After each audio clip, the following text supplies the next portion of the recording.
Assalamualaikum warahmatullahi wabarakatuh. Di sini saya akan menjelaskan tentang rangkuman dari BD1 anatomi. Yang pertama ada pembelahan mitosis yang terjadi pada sel tubuh atau sel autosom yang akan menghasilkan dua sel anak diploid dengan 46 kromosom yang sifatnya sama dengan induk. Lalu ada meiosis, ini pembelahan sel yang terjadi pada sel gamet. Dia akan menghasilkan 4 sel anak haploid yaitu yang memiliki 23 kromosom. Lalu di sini ada korelasi klinisnya, ada pembelahan meiosis normal di mana anak-anaknya ini masing-masing mempunyai 23 kromosom.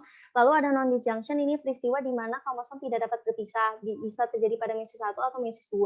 Nanti anakan itu 2 diantaranya memiliki 24 kromosom, sedangkan 2 diantaranya lagi hanya memiliki 22 kromosom. Lalu di sini ada gambaran dari sperma yang menembus dinding akrosom. Di sini tuh si membran plasmanya itu dia memiliki enzim di mana dia akan menembus dinding akrosom, lalu nanti dia akan menembus zona pellucida dan akan masuk ke oosit untuk membuahi sel telur.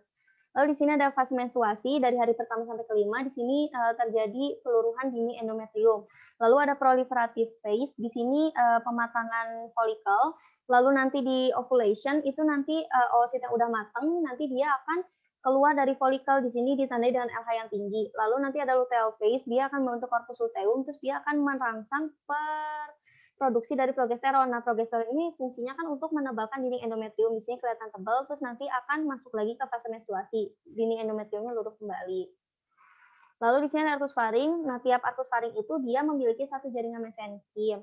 Nah, di sini tuh dilapisi sama ektodem bagian luar sama endodem bagian dalamnya. Terus arkus faring itu yang pertama itu dia akan membentuk maksila, mandibula, tulang zigomatik, tulang temporal.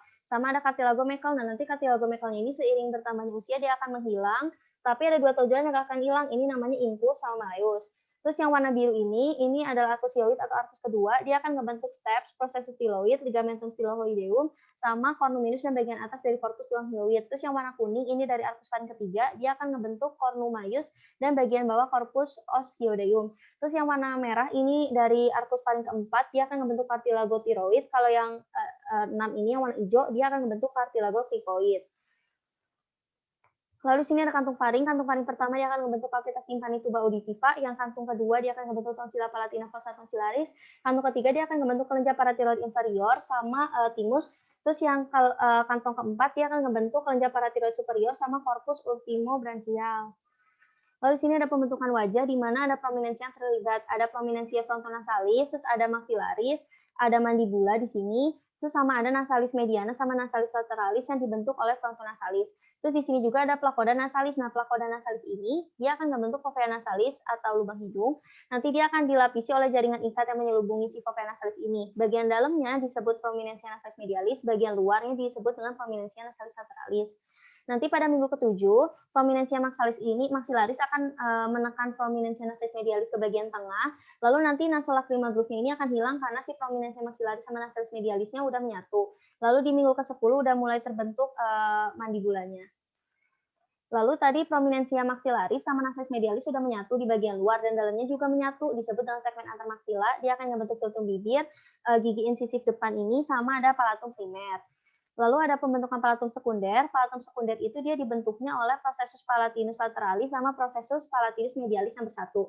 Di yang umur 6,5 minggu ini dia belum nyatu, bentuknya masih seperti ini, masih ada celahnya. Terus kalau yang umur 7,5 minggu, dia ini mulai mencapai posisi horizontal. Terus kalau yang umur 10 minggu, kedua bilah palatumnya ini telah menyatu satu sama lain dengan septumnasi. Terus ada foramen incisif di mana dia akan membentuk garis tengah di antara palatum primer dan sekunder. Sekian, terima kasih yang dapat saya sampaikan. Ini referensi yang saya gunakan. Wassalamualaikum warahmatullahi wabarakatuh.